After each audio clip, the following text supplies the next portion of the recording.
Hey everybody, welcome to another episode of Let's Play. Today we're taking a look at the Relic Blade Adventure Battle Game 2nd Edition, Storms of Kural 2-player battle set. Now this is either a starter set for those who don't play Relic Blade currently, where you get 2 factions, some quick start rules, a cool 3-game campaign you can play through multiple times as the kind of like temple that you're going to and searching for relics in will change during the Storm of Kural. And you get a single character from all 8 different sort of like expansion sets for the different factions. So what's cool about this is, if you haven't tried out Relic Blade before, this is a perfect sort of like set to give it a go. Comes with measuring devices, tokens, templates, all that stuff. And all the cards you need to play through with the characters that you have. And of course, do the missions and stuff as well, and reference and things like that. So I'm gonna show you the box, we'll show you the miniatures that I've all painted up, and we'll get this underway. Here we are set up for some Storms of Kural from the 2-player box set. So what do you get in the box? Well, you're gonna get 8 miniatures from 2 factions. From the Adversary, you're gonna get the Dark Prophet, the Destroyer Pig, the Iguan Marauder, and the Slayer Squid, each from a different faction box. So you've got basically the pigs, you've got the Darkness, which is the Dark Prophet, you've got the Iguans, which are the like weird lizard folk, and the Deep, which is all the fish people with the Slayer Squid. Then from the Advocates, you're going to get the Warden of Justice, the Lone Guard Infiltrator, the Wild Elf Witch, and a Gnome Grenadier. And those are from the Wilderkin, the Lone Guard, and the Temple of Justice. Lovely token set along with 2 cool measuring gauges in hard card. These are some of my favorite card accessories I think I've ever had. All your tokens drawn by Sean, so you get some scenario objectives, treasure and relic tokens, bind tokens, down tokens, dodge tokens, focus tokens, stun tokens, and a bunch of effect tokens like weakened and stuff like that for various spells and things. 6 beautifully hand-drawn relics for the different temples you could adventure to in the 2-player campaign. Your 2 people's worth of action and Fate Weave action cards for your reference. All of the items and equipment, so you get skills, spells, items, potions, and weapons that you can add to your guys. And there's actually a treasure pool in the campaign that you'll flip from. And that's it, you're ready to rock and roll. So for both sides, they add up to roughly 100 points. So for these ones right here, we're looking at, what is it, 95 points. So you have 5 points for equipment if you want to make this a 100-point warband. And then for the Adversaries, it's 66, 86, 92 points to grab skills and equipment if you want to make 100-point force. So really everything you need to start playing the game. Now then you have the Storms of Kural box set for the 2-player campaign, and it also includes a quick start to the rules. So if you don't have the rule book, you can play out of this box. And that means you got background for the game, the actual Storms of Kural campaign rules and the quick start rules, the Splintered Fate, which is sort of the start and setup, which is a sort of like a mini scenario for learning the rules of the game. It's just put on a 1-foot by 1-foot board. We're going to skip that one and go right to the 3 scenarios, which is Fog Shrouded Ruins, the Shattered Cleft, Clash at Storm Height. And then there's the Chaotic Relic reveal, the 6 different relics we're fighting for, and the way that makes the campaign different. The conclusion, the epilogue, and then some really handy stuff on building miniatures, painting miniatures, and playing on Tabletop Simulator. Like some nice terrain too, some Black Site Studios terrain that was designed for Relic Blade. So we're using our own terrain today. This is from Arm Terrain Studios. It's some 3D printed stuff, but you can obviously use whatever kind of nice 3D ruins you want for your first mission. Before we'll go through the first turn and sort of talk about setting up a game and getting ready to play, and how like the core mechanics work. And Owen's going to throw down, I think, with the Advocates, and I'll play with the Darkness, or the Adversaries. Jump into this setup for the Storm of Kural. It's the Twilight Age. Basically, everything's died. The world died tons and tons of years ago, and every civilization, every empire is built on the bones of the old world. So you have to understand that, like, in Relic Blade, nothing's new. Everything is built on top of old. All the factions are basically building societies on top of destroyed societies. The Savage Kural Mountains hide many secrets. Bitter winds rule the air and chaotic magic seizes the land. In these cruel mountains, forbidding powers languish in forgotten temples. Once the opulent seat of priestly lords, they became unwanted memories of a ruinous age. But as the new lords of darkness grip the world, the mighty temples of Kural will not be denied their portion. So corrupting tendrils reach from the void to open minds. Sorcerers, witches, and prophets and kings heard the unnerving whisper of bound princes. Like shadows burned in the stone, the lingering presence of ancient magic called their cryptic remains. Brave adventurers who enter the storms challenge not only the rebel powers, but strive to bend the fate of the world with their iron wills. So basically, there's a giant storm over Kural. It's filled with crazy old relics of the forgotten before time, the long, long ago. And we're sending adventurers in, these otherworldly sort of like seekers who represent us, the players, to try and grasp these relics and change the fate of the world and stop the Storm of Kural. So the champions of Kural are 8 champions from the various factions, all bound together by the immortal demigods who are the Seekers, and they're going to basically try and get these relics back. And then we get a section on each of them. So tactics for using them, and cool different abilities that they have. The Infiltrator from the Lone Guard, the Grenadier of the Wilderkin, and the Witches of the Lost Woods. For the bad guys, we have the Destroyers of the Pig War Tribes, the Prophets of the Bone and Darkness, Slayers of the Deep, and Marauders of the Wretched Hive. Jumping in the actual campaign itself, there are 3 scenarios, and then the Prologue, which is the Visions from the Watchtower, a little like mini thing for learning the rules. The one we're going to jump into today is the Fog-Shrouded Ruins, which is the first mission, and there's the Shattered Cleft, and finally the Clash at Storm Height. A of sinister green lightning streaked across the sky, illuminating the exalted heavens and bursting the heavy rain into a million glittering sparks. The billowing thunderheads formed the vast expanse of endlessly turning storms. Emon pulled his cloak tight as the party huddled under an overhanging rock for cover. The approach to the watchtower seemed straightforward from below, but nearly a full day of climbing the path had become utterly confused. A moment for the strange elf witch to consult with the Medi Winds was a welcome respite from the bitter storm, and it offered a chance for Emon to gather his own thoughts on how to proceed. The Storm of Kural is a campaign designed for 2 players. It features a new format that focuses on exploring a specific set of characters, upgrades, and relics as players race against the impending doom of unbound magical storms. It doesn't use the format from the Seeker's Handbook in favor of a card-based approach. The players will command the 2 warbands, each earn upgrades for each adventure from the cards included in the set, and clash to obtain the relics lost in the Forgotten Temple of Kural.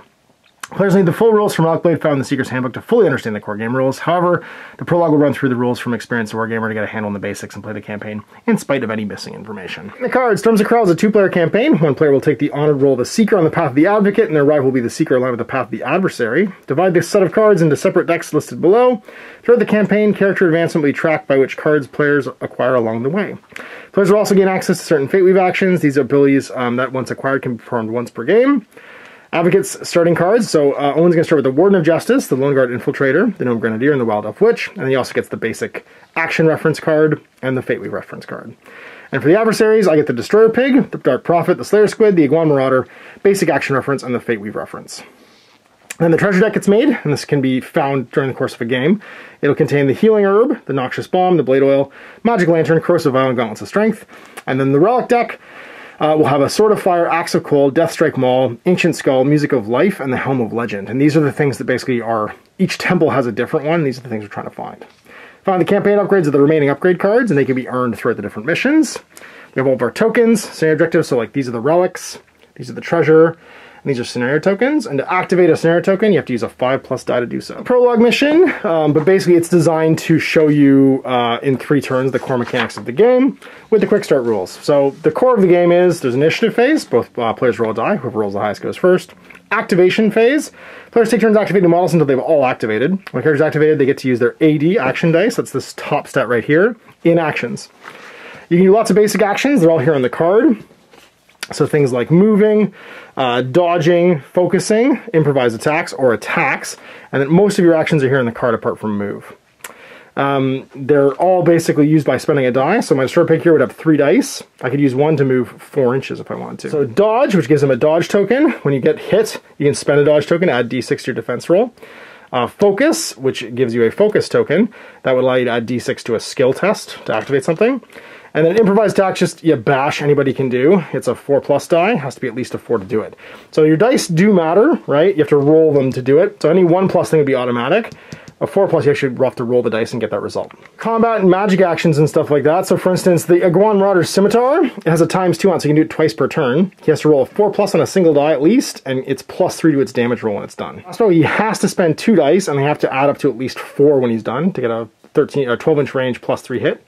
And then Shield Wall, he has to spend a dice and roll a 3+. Allies within 1 inch gain +1 armor for 1 round. So what you're going to do is on your cards, apart from moving, and you're going to have a dice pool of each model to do those things. So 3 dice for the Destroyer Pig, 5 for the Squid, 4 for the Marauder, and 6 for the Prophet. Your damage down here, so you can see here, this is your damage track. So the Destroyer can take 4 hits before he dies. Also, you have a little broken bone there. That's when you become injured, so you're -1 to your action dice. And finally, when you're disabled, you've got your last box there. You get a disabled token, and you can try and recover during the recovery phase by rolling a 6 on a d6. The advanced game can't actually make recovery rolls, or if they fail, they die automatically. But most of the heroes, if they fail and they stay down, they just keep trying until they stand back up. If you get hit again while you're disabled, though, you're dead. Up now for activation, and jump into the Fog-Shrouded Ruins. So Isek Hetheth sprang from forward on its many limbs. It's my Squid. The first temple lies in the fog below, Eben Wraith. The Squid thing's crisp voice crackled in the Marauder's mind. Its one globular eye glistened in the moonlight with a sense of knowing. Vintessa did not despise this creature. The squid quietly drew several crystalline daggers from the folds of its robes. Those ducks are here, the Keth said in Iguan tongue. The marauder had to smile to herself. The Iguan term for warm-blooded races was pronounced with a perfect mixture of contempt and humor and rang with a familiarity she'd not heard in many years. Coldly determined, the marauder locked her crossbow in a ready position and the hunt was on. Prologue token in the center of a 2x2 play area and roll for initiative. The player with initiative deploys their force within 4 inches of the chosen corner, and their opponent deploys the opposite corner. Then place a scenario token and a treasure token 6 inches to either side of the relic and perpendicular to the player's deployment. Chaotic relic gets revealed. Draw a relic card to reveal which temple of Kural your warriors have encountered. Roll off for initiative. I got a 3. Owen gets a 1, so we place the relic, and then he gets to choose a corner, or I get to choose a corner, and play within 4. My warband gets deployed, and then Owen's is deployed opposite within 4 inches of the corner. And then finally, we've got the 2 tokens getting placed, and they're placed within 6. I'm going to shuffle the relic deck and see which of our relics, which temple we are going to be taking place. It's the Temple of the Ancient Skull. Cool. Tokens revealed as the Ancient Skull, and the standard token is the headless corpse of a mummified lord. Campaign, the player with the initiative chooses either the Quicksilver Bangles or the Wildlands Accuracy upgrade and equips it to one of their characters. Their opponent receives and equips the other upgrade. So I can choose either the Quicksilver Bangles or the Wildland Accuracy. And then Transfix before each action.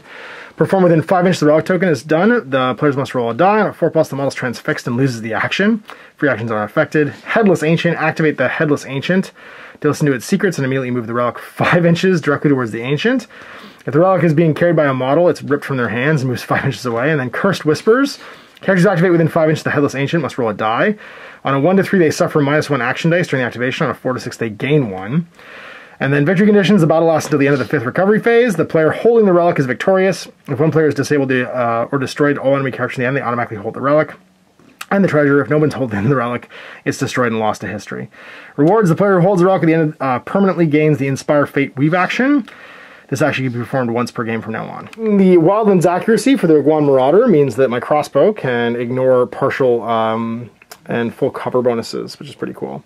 And then you get the Bangles, which is a free 2-inch move that could be a disengage, but can't start new combat. And you're going to put it in the Warden? Yeah. Sweet. So as I have initiative round 1, I get to pick a model now to activate, and they get their full complement of action dice and can go do things. So I think we're going to start with the Slayer Squid. That means he's got 5 action dice. He can move 3 inches per action. He has armor of 1, so he adds a 1 to any defense rolls. He has a ranged or melee attack in the daggers, which actually the Infiltrator also has. He needs a 4+, and it's +2 damage to do it. He can throw it 6 inches or stab with it. He can entangle, -1, and lose all dodge tokens, -1 AD to somebody. And then finally, Razor Sharp. Well, you have a dodge token, roll a bonus damage, and discard the lowest result. We want to get ourselves towards that relic so we can start pulling, or this headless token, so we can pull this guy down. So we're going to make a bunch of moves here. Now we can move 6 inches for every 2 dice. So we'll do 2 dice to go 6 to here. Then 2 dice to go 6 to here. But then our last dice, I think we dodge. I want to die. And getting shot by that little Nomi is not going to be what we want. So now having activated a model, play passes over to my opponent, and they get to activate a model. He's going to go? Yep. He's going to do much the same. 1 dice to move 3. 1 dice to move 3. 1 dice to move 3, 1 dice to move 3, and be up on the hill here. And then dodge? And then dodge. Makes sense. Well then, it's time to go. I really want to be able to see with my Marauder. I think that's what I want to do. I want to move. So Marauder has 4 actions, can move 3 per action, so I can move 6, but it's 2 dice to fire the crossbow. So I only get to move 6 before I shoot. I think I'll be within 12 inches of the Infiltrator by doing so. So I think I just go... get in position. So we're just going to move 2 and then 1 more to get up to here and then dodge with our last action. He is ready to shoot some crossbow later. Back to the Advocates. We're going to go with the Wild Elf Witch. She's going to move 2, move 2. And then she's going to use Chinook on our Infiltrator. Range 8. I need a 6 on 2 dice. Gets it to 10. So I can place him within 6 inches of his current location. Ignoring climb tests, he jumps up on the relic. And it's just a place. 2 more actions. She climbs back down. There we go. She runs away. Or she'll go 1 and dodge. And dodge, yeah. There you go. Puts the Infiltrator up high. I think we start off with the Dark Prophet then. He's going to start walking. Oh, you know what? No, we'll go with the Destroyer Pig. He's going to start running He can go 4 per move, which means he can go 12 potentially. So he's going to go 4 to here, 4 to here. And then 1 more just to get in the center. And then he'll dodge as his last action. That's right. It's 4 per move, only 3 AD. Dodge my last one. We're going to use our free 2-inch move thanks to our Quicksilver on our warden here. And then he's going to start walking 3 at a time. So just walk past her for 1. And then 2. And then 3 out of 4. And then he'll dodge on that side. The Dark Prophet left. He's got 6 actions. He's a caster, which means we could start running on up and still cast Decay, range 10, twice. I think we will. So we're going to go 8. So it's going to be 6 and then 2 more up to here. And we'll check to see if we're within 10 is left. I'll throw 2 Decays because we're in range. So the first one is 4+. Nope. Oh, and if you get exactly the number that you're looking for, you get a critical as well, which is cool. Second one misses as well. There's a Dark Prophet, that's right. And that's me all done, so it's just your little gnome left. No country for own bed. 3. She has how many action dice? 4? 4. Yeah. Actually, no, we're just going to go hang out with our friend. 3, 6. He's going to go 9 and just stand next to him and dodge. Makes sense. And we're into round 2. 2 out of 5. No one holds the relic yet, but some people will be activating nearby. So anybody activating within 5 of this thing has to roll to see if they get -1 or +1 action dice. And then for up here, within 4+, every time he does an action, he might get transfixed and lose the action. For round 2, recovery phase, nobody's down, so no need to roll, and you get it. So you are going first. Cool. Well, let's start as we mean to carry on, and we'll have our infiltrator go, so he'll lose his dodge. And then first action, he's going to try and pick up the relic. Okay, so on a 4+, see if he keeps going. Yes. He can do it, yep. And he'll focus it using 2 dice. 5 is enough. That's enough. So he will get the ancient. Well, you have to roll for the focus action too, don't you? It's a separate action. Focus is an action. Did you get your focus? No, so you lost that one. So you can try again. To focus do it. I mean, you've made the dice roll. Oh, I see, yeah. Focus again. And now you've got it off, yeah. So it took me 3 instead of 2. That's right. So he's used 3 of his 5. He's got 2 left. He's going to use the Eruption of Greed on this relic on a 4+. And what does it do? Nothing, because I didn't cast it, but normally it would place a greed marker within 10, and then enemies need to roll to see whether... Well, that was to see if the action even went off. Because you're still within 5 of it. It's just failed then. Because you're not within 5 of the marker, because the marker, I guess, is on your card now. Yeah. So you wouldn't have to roll for transfix, I guess. That'd be my understanding, because they don't stay when you pick them up. That's true. And then his last one will just be to dodge. Well, I think we go with the Warden, Prophet rather. And the Dark Prophet is going to cast some spells. He's going to throw a corrode on 2 dice into the little guy. It means that he loses armor for a round. Armor, so it's kind of relevant. Goes off with an 8. 4 dice left. And then I think we focus as our next action. So 3 dice left. A corrode at the same guy. Using his focus. Goes off with an 8. Cool. 2. You need your dodge. You roll first. Oh, that's right, yeah. +2. So 8 total. I'm going to use my dodge. Okay, so you get 2d6 to oppose this. Nope. Take 5. Die. Oh, he's down. 5 damage. He'll drop the relic and he'll become disabled. My focus. I have 2 left. I might as well try and shoot you again to finish you off. My decay is ×2, so we'll do it again on a 4+. I can't focus again, so I have to try. Hit you. You don't get your oppose now to this, so it's just +2. And that's going to be 4. You have no armor. Last one, I think we dodge. Warden's going to go. He'll take his free 2-inch move. And then he's going to first action move, second action charge. No destroyer, yep. It's a free action dice to make an attack with from the charge action if you have it in base to base. Yep, so he'll swing with his Sacred Blade on a 3+. Misses. Nope. So then his third action, he'll swing with his Sacred Blade on a 3+. Hit. Yeah. Dice +3. So 8 total. The armor on the destroyer pick is 2, so d6 +2. He'll spend his dodge token. It's 2d6 +2. 8. I block 10. He'll dodge 2. Let's put mine back, and now it's yours. Right. Well, Mr. Destroyer Pig, you do love to fight. Allies within 3 can reroll an attack or damage dice. That's pretty cool. Didn't realize that was a thing. Is he an ally to himself? I don't know. No. But the problem is that also Gun Lady is still here. I can see her though, which is nice. Dodge. Do we just do that? We're gonna go with the Iguan Marauder. Fire crossbow once, but it's pretty good.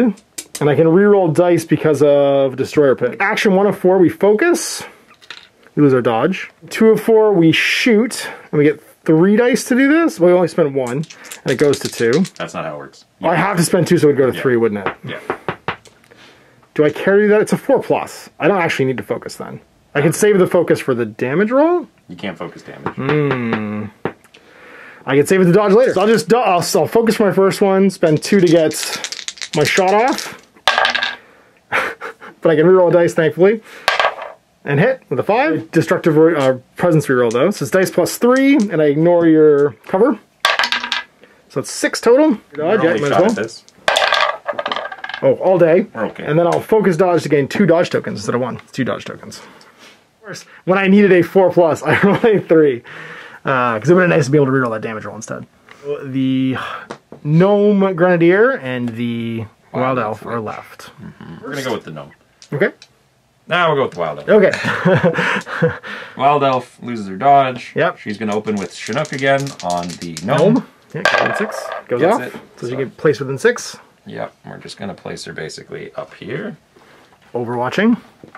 Doing her gnome things. And then that was first 2, 3, 4, and 5. Just coming around the corner. I will stand there. And then dodge. She's all done. Okay, well I could go with the Destroyer Pig or the Slayer Squid. I think we go with the Slayer Squid. No, we'll go with the Destroyer Pig. Let's go with the Destroyer Pig. He's gonna fight. We got 3 actions, but he can do a whole bunch of hits potentially. He could go Onslaught, Onslaught, War Tusk, which is what he's gonna try and do. Onslaught with his big sword first, 4+. Hit ya. Dice plus 4 damage. So that's 8 total. Rough. I average a 3. Alright, I'm just going to 1 dice it. Block 4. So I take 4. Take 4. Now cripple him, which means he's -1 dice next activation. So onslaught you again. Hit you with the big sword, 4+. No, miss. Use my own destructive presence, unfortunately. And then we'll War Tusk you for the end on a 3. And hit. Plus 3 damage. 8. Yeah, I'm going to have to dodge for this one. 7. Down. And he goes down. Still recover later on. And that was your dodge token. Now though, which means I could potentially get shot by Nomi, but she'll probably have to move a couple times to see me. Yep. Running along the wall. Naruto running. Move. As you do. Up onto the ledge here. Oh, wobbly model. I mean, you could just go there and see There me. you go. Yeah. Let's do that then. There you go. Hello, small friend. Now there are advanced rules for climbing and difficult terrain, stuff like that, but we're not using them right now because we're using the quick start rules that come in the book. We'll just dump a grenade onto him. Okay, and hit yourself. There's no AoE. Oh, it's just 1 target. Sweet. It's 4+. I'd like to focus it, but I need the dodge. Okay. Hits. Crit, so it's plus damage in the full game. +6 against you? And we'll say it's +6, yep. That's 7. He's armor 2. He blocks 5 of it and takes 2. Not quite broken. Also stunned, which he'll have to shake off next turn. Next action, she decides to dodge. Why is because Slayer Squid is going to make his presence known. He is going to walk down, so he'll move an inch and then 2 down with his first move for 180. We'll go around the corner. Do I want to throw something at you first? We'll charge for the second one, so we'll just charge into little guy and get our free attack on our second 80. I think we just do... Actually, maybe I'll focus first and then do that and do a bash. Improvised attack, I could still throw 2 knives after that too. I'll focus first, make that move, and then use my free attack for improvised attack, and I'll focus attack with that. Work. So then that's 2 dice left. We use 1 for a dagger on him. I want this guy down. And hit. It's +2. Oh, dead. He's dead.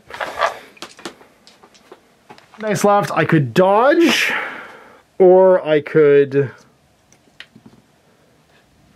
throw a dagger at her. I think I just dodge. I think I play it safe because you might go first next turn. Rerolled a dice to make that bash a hit because he's within 3. Did I do it?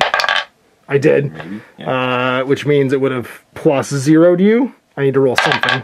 It wouldn't kill him anyway. So I have 1 dice left. I can make 1 shot at her before I dodge them. I'll just do a dagger. 4+. Misses. Didn't matter. The rerolls more than once per turn. So it's round 3. No one to recover. And we're back to initiative. You go first. Tie, roll again. 1.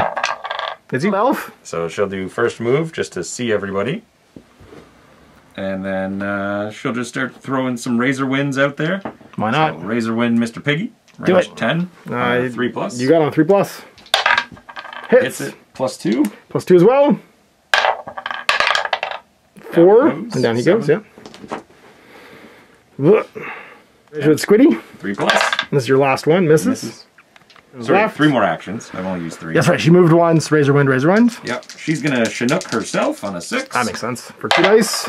Goes off. And she can jump 6 and then dodge. Up here. And then dodge. Hello. We're done. It's just the Hobbit left. Nomi is armor 1. So I think we're going to go with the Dark Prophet. He is going to corrode first for 2 dice on a 6+, try and drop her armor to 0. Does. Corroded, which will wreck it for the turn, and we've got 4 dice left. My best bet here is to focus, shoot, shoot, dodge. Focus, and then focus, shoot for the next one. And a 4 hits. And then I'm +2 to damage. So that's a 7. Yeah, I'm +1 armor for terrain in the way, but I'm still going to use my dodge because I'm still only armor 1. Okay. We're good. 9. He's down, so I don't think I get his abilities when he's down, do I? No. So there's no point in me moving than 3 of them. So we just shoot and then dodge. 4+ again. Misses, and then I'll dodge. That's a 1+ to dodge. There's no roll. We're just going to casually drop a grenade on Squidly. That makes sense. 4+. Does. Crit. +2 damage, so +6. +6 against, do you want, oh, I guess I rolled first. I rolled an 8. Do you want to use your dodge? I will indeed use my dodge. Oh.